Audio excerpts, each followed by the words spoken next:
presented by Monadic Music.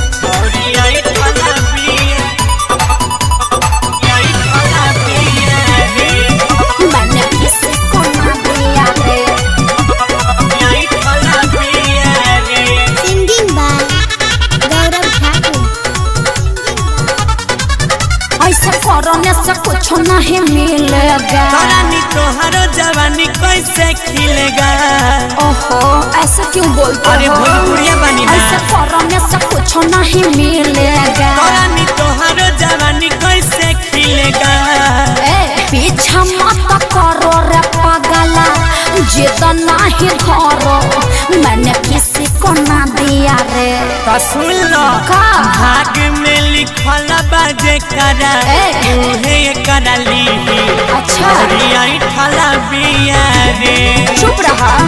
रहरी में मजा जाके अच्छा करे के दी बबुनिया ठला बिया रे।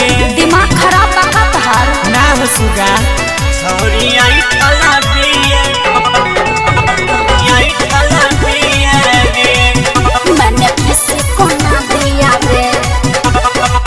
ठला बिया रे। Digital audio recording studio Biharigunj. सुनो रानी की जवानी हमको दे दो नहीं तो हो जाएगा बर्बाद। रे मवाली देंगे गाली। अच्छा। अब ज्यादा तू बनो ना ओ सफा। गर्मी चढ़ल बा समझा? ना हो। निकल जाओ यहाँ से। मोरा तो तगड़ा बानी रे का? तू अपन मातल जवानी रे। भगवती नहीं हंसे। हमको दोगी तो हरदम रहोगी आबाद।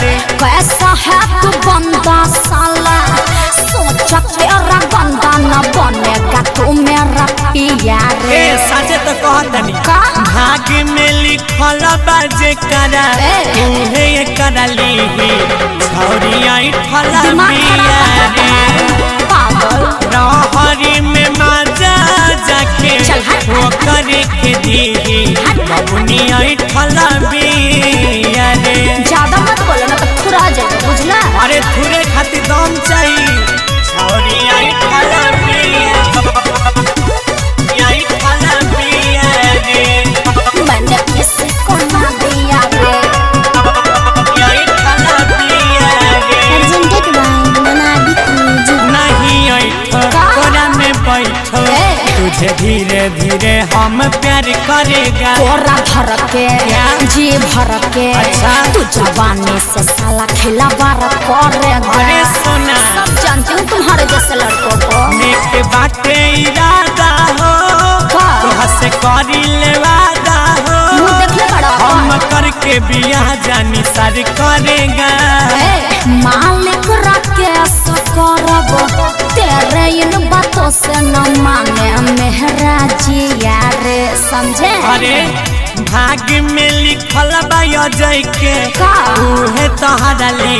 चुप रहा। छोरिया ठला बिया रे। तू का बड़ा गुड्डू सनी प्रियंसु बनी। अच्छा। माजा सब ले ले ज्यादा ठला मत बाना। चल हट छी छोरा कहा। बात मिलन एक